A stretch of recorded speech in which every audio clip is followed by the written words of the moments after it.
Welcome to another episode of The Brand Called You, a podcast and podcast show that brings you leadership lessons, knowledge, experience, and wisdom from thousands of successful individuals from around the world.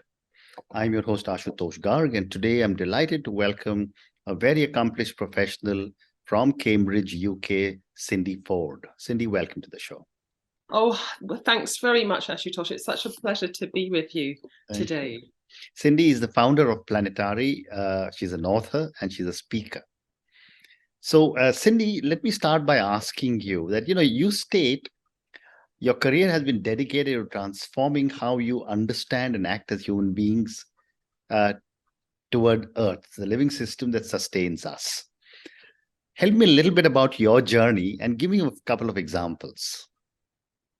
Well, I think I've been quite lucky in a way, Ashutosh. I think we realise in this day and age that there's a lot about our system that isn't working. It was designed for a purpose quite some time ago that isn't working now. So we've got our systems crisis, if you like, the planetary, the dreadful global warming, biodiversity loss, and now a massive economic crisis. But I was quite lucky because I had quite radical parents who never quite told us to believe in this system. They showed us other things. They were activists themselves in the civil rights movement, in the anti-apartheid movement, in the environment movement. So we really grew up kind of in a way with our eyes looking to wider possibilities of how we might live on Earth as human beings. So that's always been a core of my journey. And then as a younger person, I was an activist myself, and then I went on to work in different parts of the system.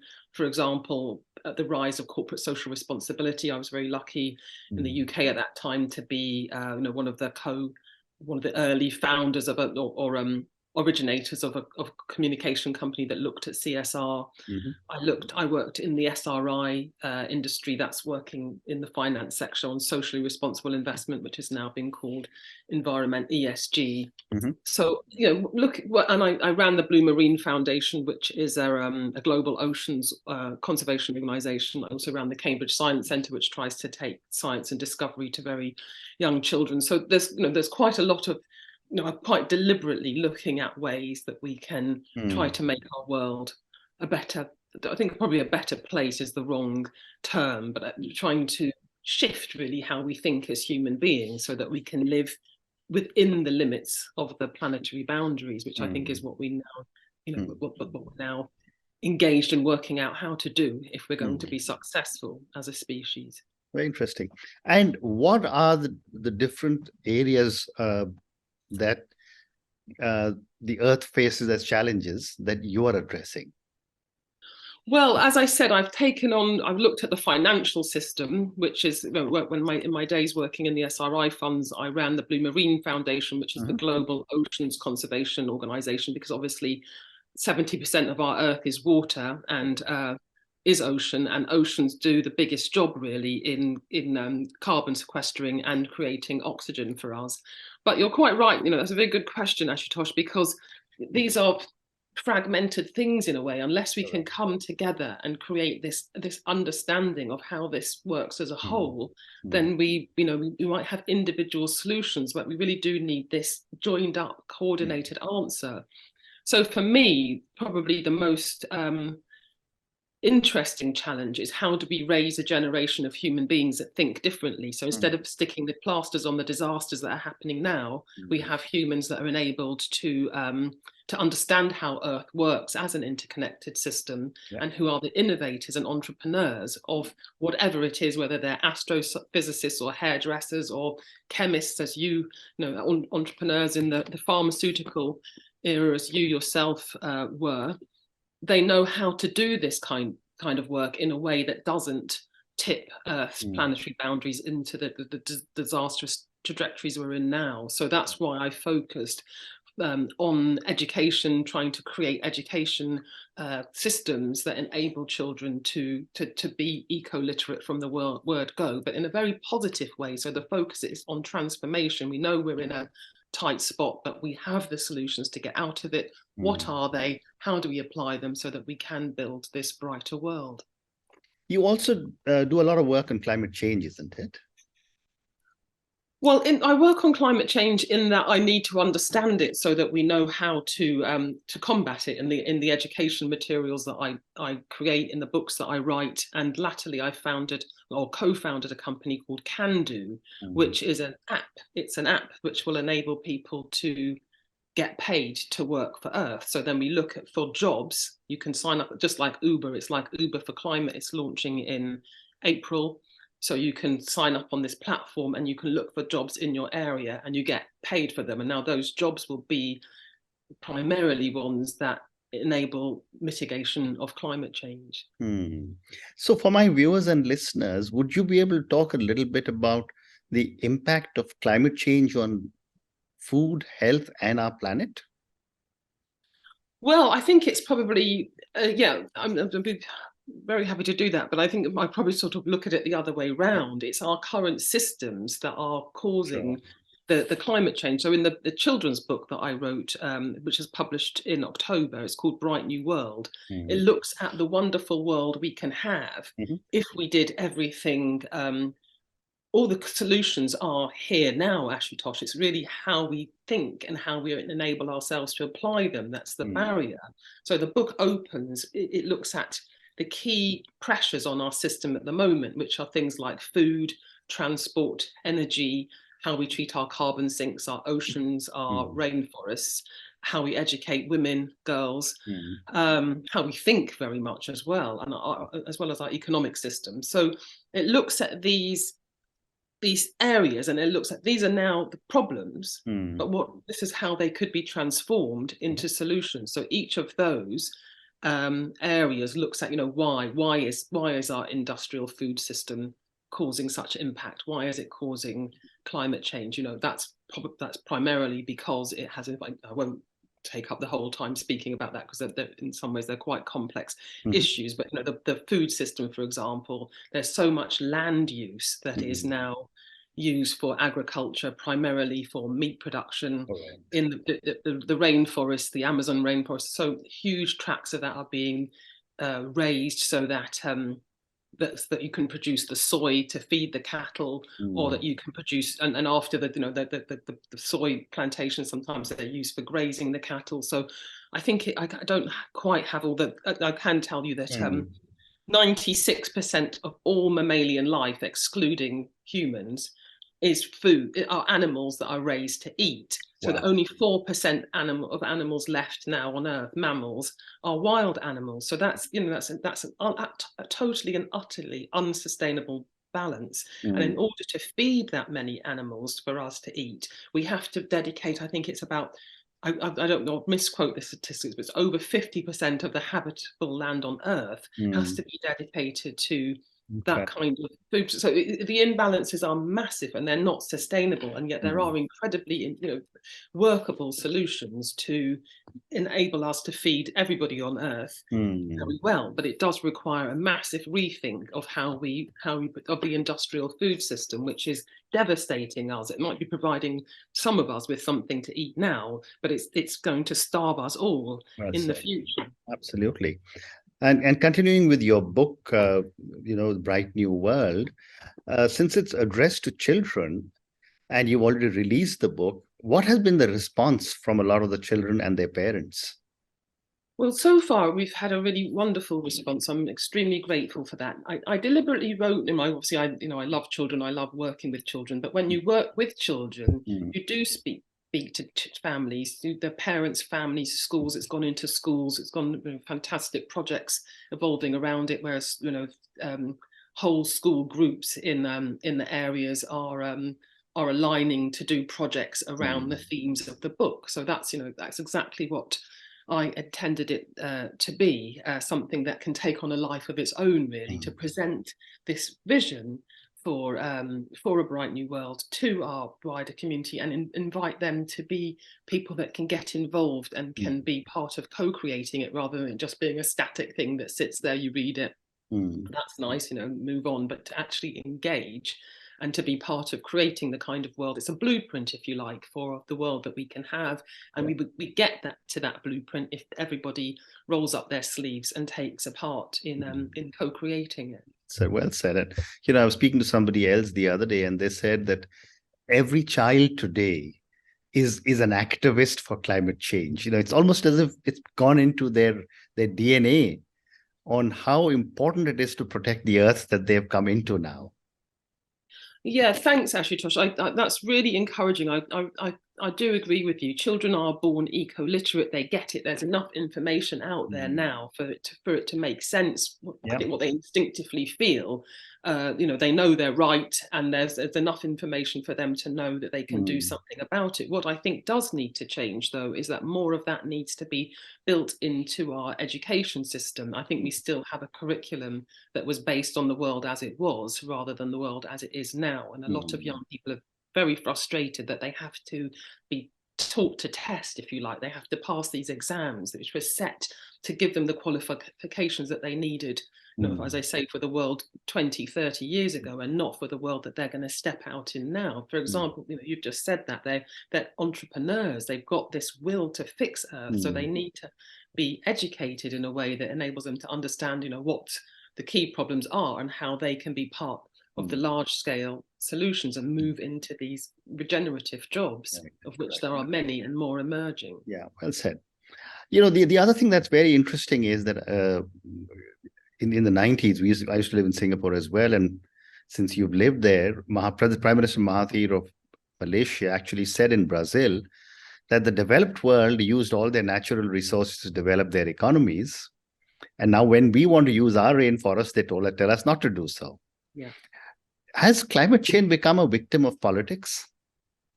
Yeah, I think that's a really good question, Ashutosh, and you raise one of the most, you go to the crux of the matter. People want, and with absolutely good reason, to live in, with good standards of living, developed worlds. And yes, colonization is at the root of climate change, the absolute pillage and sack of the global south in order to, enrich the global north. And those patterns are hard baked even in the institutions that we have today, the IMF, the World Bank. And so yes, it has, because that wealth has to be now redistributed. You cannot expect global south countries to be able to protect, not only just to take the adaptations that are necessary to mitigate climate change, but those are costly. And to protect, instead of, these are the global commons, the rainforests of Borneo, of Malaysia, of Southeast Asia, of the Amazon. They are the global commons. They create air for all of us. They sequester carbon for all of us. So it cannot be down to the global south countries to protect these without huge investment to make it worth, economically feasible for them to do so. So what we're seeing emerging at the last COP, the reparations committee is a first step of something that needs to be accelerated and needs to happen much more urgently for the equity to be present in our world that will enable us to find these shared solutions. Interesting. The other question that I also wanted to get your thoughts on was the pandemic. We've just hopefully coming out of the pandemic.